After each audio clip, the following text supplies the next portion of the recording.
அனைவருக்கும் வணக்கம். இன்றைய லீகல் அப்டேட்ஸ்.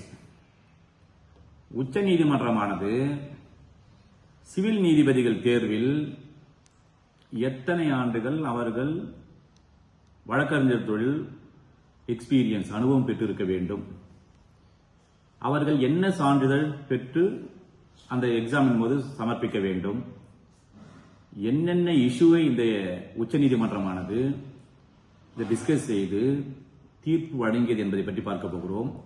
அந்த வழக்கினுடைய பெயர் என்னவென்றால், சைட்டேஷன் என்னவென்றால், all India judges association and others. அவங்க தான் பெட்டிஷனர்ஸ், மனுதாரர்கள், மனு தாக்கல் செய்யறாங்க உச்ச நீதிமன்றத்தில். வர்சஸ் யாருன்னா union of India and others respondents. இந்த தீர்ப்பு என்று வழங்கப்பட்டதுன்னா 20/5/2025 என்று. என்னுடைய சைட்டேஷன் என்னவென்றால் 2025 லைவ் லா சுப்ரீம் கோர்ட் 601. சரி, இந்த தீர்ப்பை வழங்கிய நீதி அரசர்கள் யார் யார் என்றால், தற்பொழுது இந்தியாவினுடைய உச்ச நீதிமன்றத்தின் தலைமை நீதிபதியாக இருக்கின்ற யாரு, B.R. Gavai, chief justice of India. அடுத்து யாரையும் A.J. மஷித். அடுத்த நீதி அரசர் யார் என்று சொன்னால் கே வினோத் சந்திரன். இந்த 3 நீதி அரசர்கள் தான் இந்த தீர்ப்பை வழங்கியிருக்கிறார்கள். இதனுடைய மொத்தம் தீர்ப்பு வழங்கிய total page of the judgment எத்தனை பக்கங்களை கொண்ட தீர்ப்பு வழங்கினார் என்றால் 63 பக்கங்களை கொண்ட தீர்ப்பு வழங்கினார்கள். இதுல முதல்ல என்னென்ன எப்போ தேதி, என்ன அது இன்ட்ரீம் அப்ளிகேஷன், இடைநிலை மனு, ஐஏ நம்பர்லாம் பார்த்துருவோம். என்னன்னா first IA number 93/97/4/2019 with IA numbers 5269 and 201893 of 2022 in writ petition within bracket C number 1022 of 1989. இதுதான் சைட்டேஷன், இதனுடைய ரிட் பெட்டிஷன், இது ஐஏ நம்பர்ஸ், இது எல்லாம் இதைதான் வழக்கு விசாரித்து உச்சநீதிமன்றத்தில் தீர்ப்பு வழங்கப்பட்டது. சரி, இதில் என்னென்ன இஷ்யூவை டிஸ்கஸ் பண்ணாங்க அப்படின்னா, total issue how many issues in this case என்றால் 8 issues discussed by this Supreme Court. First issue என்னவென்றால், இந்த 10% ரிசர்வேஷன் கோட்டா அதை வைத்து என்ன பண்றாங்க, டிஸ்கஸ் பண்றாங்க. அடுத்து இந்த மினிமம் குவாலிஃபிகேஷனை ரிடியூஸ் பண்ணலாமா, குறைக்கலாமா, என்ன செய்யலாம் என்கின்ற அடுத்த இஷ்யூ. மூன்றாவது என்னவென்றால், quota needs to be reserved for merit candidates. இப்போ கோட்டாலாம் ஒதுக்கிட்டாங்க, அப்ப மெரிட் கேண்டிடேட் இருப்பாங்கல்ல, நல்ல மார்க், ஹை மார்க் வாங்கி இருப்பாங்க, அவங்க irrespective of the community, irrespective of the whatever it is, அதெல்லாம் இல்லாம அந்த மெரிட் கேண்டிடேட்ஸ் என்ன கோட்டா ஒதுக்கலாம் அதை பற்றி. நான்காவது இஷ்யூ என்னவென்றால், இஃப் எஸ் என்றால் இதெல்லாம் போதுறாங்க. அப்புறம் மினிமம் எக்ஸ்பீரியன்ஸ், குறைந்தபட்சம் எத்தனை ஆண்டுகள் அனுபவம் இருக்க வேண்டும் சிவில் நீதிபதி தேர்வு எழுதுவதற்கு அப்படின்னாங்க. ஐந்தாவது டிபார்ட்மெண்டல் எக்ஸ்பீரியன்ஸ். இப்ப டிபார்ட்மெண்ட்ல ஜுடிஷியல் ஆபீசரா இருக்காங்க, அவங்களுடைய எக்ஸ்பீரியன்ஸ் எவ்வாறு கணக்கெடுத்து எதை பற்றி எல்லாம் இங்கே டிஸ்கஸ் செய்யப்பட்டது, கலந்தாலோசனை செய்யப்பட்டது நீதி அரசர்களால். அண்ட் 6 பாத்தீங்கன்னா, இந்த டிஸ்ட்ரிக்ட் ஜட்ஜ் கேடர் இருக்காங்கல்ல, அவங்களுக்கு 65% கோட்டா ப்ரொமோஷன்ல to higher judicial services on the basis of merit cum seniority. அவர்களுடைய அந்த மூப்பு நிலை மற்றும் அவர்களுடைய அந்த மெரிட்டின் அடிப்படையில் அவர்களுக்கு அந்த 65% அந்த கோட்டாவை ஒதுக்க வேண்டும் பற்றி டிஸ்கஸ் செய்யப்பட்டது. ஏழாவது என்ன சொல்றாருன்னா, எக்ஸ்பீரியன்ஸ், இஃப் எக்ஸ்பீரியன்ஸ். ஆமாங்க, இப்ப சிவில் நீதிபதி எழுதுவதற்கு வெரி ஃபர்ஸ்ட் டே அவங்க எக்ஸாம் எழுத போறாங்க, அது வேணாம். அப்ப எக்ஸ்பீரியன்ஸ் வேணும். ஒரு சிவில் நீதிபதி ஆக வேண்டும், அவருக்கு அனுபவம் வேண்டும், நீதிமன்றத்தில் அவர்கள் தொழில் புரிந்திருக்க வேண்டும் அப்படின்னு சொல்றீங்க. சரி, எத்தனை ஆண்டுகள் குறைந்தபட்சம் அவர்கள் அந்த தொழில் புரிந்திருக்க வேண்டும் என்பதை பற்றி டிஸ்கஸ் பண்ணாங்க.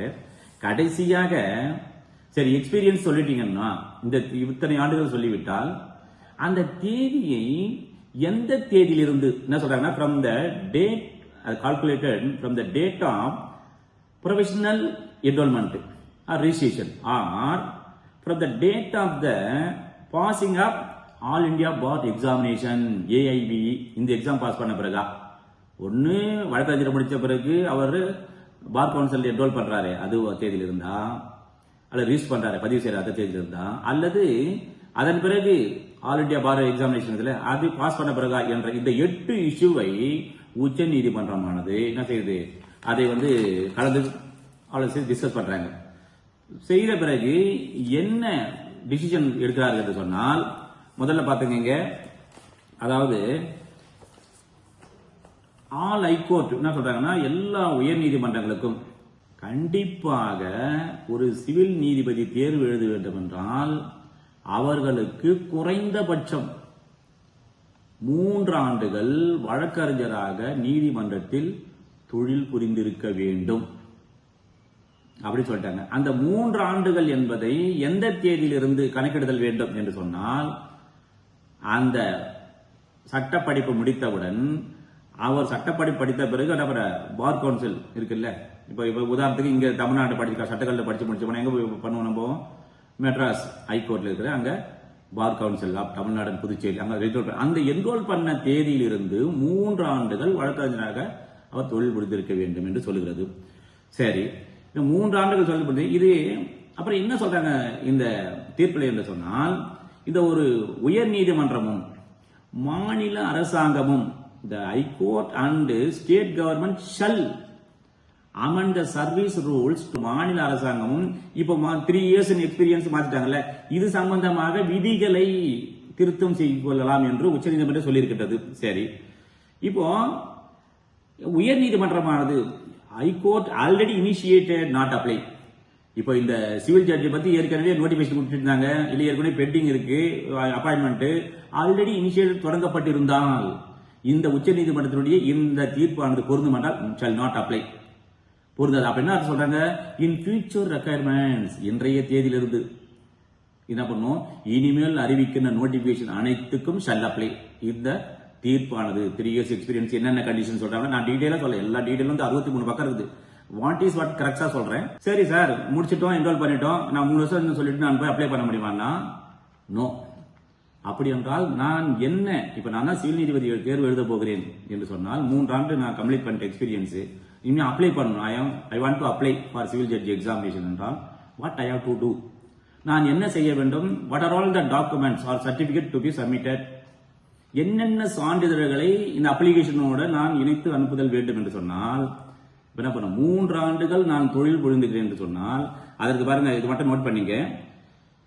அதாவது the candidate must possess a certificate duly certified either by தான் அர்த்தம் இவரால் அல்லது அவரால் by principal judicial officer of that court அந்த நீதிமன்றத்தில் இருக்கின்ற அந்த முதன்மை அந்த நீதியினுடைய அந்த அலுவலர் ஆர் என்ன சொல்றாங்க that are an advocate of that court having minimum standing experience 10 ஆண்டுகள் அந்த நீதிமன்றத்திலே 10 ஆண்டுகள் அவள் தொழில் புரிந்து அனுபவம் வாய்ந்தவராக இருக்கின்ற வழக்கறிஞரிடம் டூலி என்டாஸ்டு அப்படி வழக்கறிஞர் என்ன பண்ணோம் டூலி என்டாஸ்ட்னா அதை என்ன பண்ணோம் உரிய முறையில் மேற்குறிப்பு யாரிடம் டூலி என்டாஸ்ட் பை த அந்த principal judicial officer of that கோர்ட்டில் வாங்கணும்னு சொல்றாங்க. சரி சார் நாம் இங்க பண்றோம் டிஸ்ட்ரிக்ட் கோர்ட்லாம் பண்றோம் ஒருவேளை ஹைகோர்ட்ல நான் பிராக்டிஸ் பண்றேன் அல்லது சுப்ரீம் கோர்ட்ல உச்ச நீதிமன்றத்தில் நான் பிராக்டிஸ் பண்றேன் என்றால் நான் இப்பொழுது தேர்வு எழுத வேண்டும் என்றால் நான் யாரிடம் அந்த எக்ஸ்பீரியன்ஸ் சர்டிபிகேட்டை வாங்க வேண்டும் என்றால்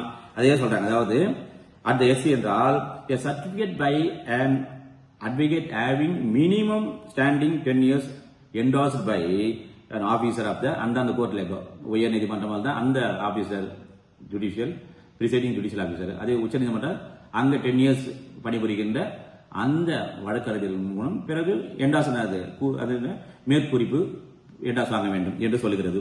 சரி, இப்ப இன்னொரு விஷயம் என்னவென்றால் தான் டிஸ்கஸ் பண்றாங்கன்னா இப்ப அட்வொகேட்டா முடிச்சுட்டாரு கோர்ட்ல பிராக்டிஸ் பண்ணல அவரு, ஆனா experience as a law clerk நல்லா நோட் பண்ணீங்க அவரு வழக்கறிஞராக தொழில் புரியல அட்வொகேட் முடிச்சுட்டு experience as a law clerk can also be counted towards 3 years அந்த எக்ஸ்பீரியன்ஸ். இப்ப நான் லா கிளர்க்கா அப்பாயின்மெண்ட் பண்ண ஆயிட்டேன் நீதிமன்றத்தை நாங்கள் போகல, நான் சிவில் நீதிபதி தேர்வு எழுத முடியுமா எழுத முடியும். ஏனென்றால் அந்த லா கிளர்க் என்பதையே பிராக்டிஸ், அந்த வழக்கறிஞர் தொழில் புரிந்ததாக கணக்கில் எடுத்துக்கொள்ள வேண்டும். எனவே இவ்வாறாக இந்த உச்ச நீதிமன்றமானது நிறைய பேர் ஒரு என்ன சொன்னாங்க, இவ்வாறு சர்ச்சையாக சிவில் நீதிபதிகளுடைய தேர்வு இருந்ததை பற்றி எல்லாம் கலந்து ஆலோசித்து இந்த முக்கிய முடிவை எடுத்து உச்ச நீதிமன்றமானது வழங்கி இருக்கின்றது.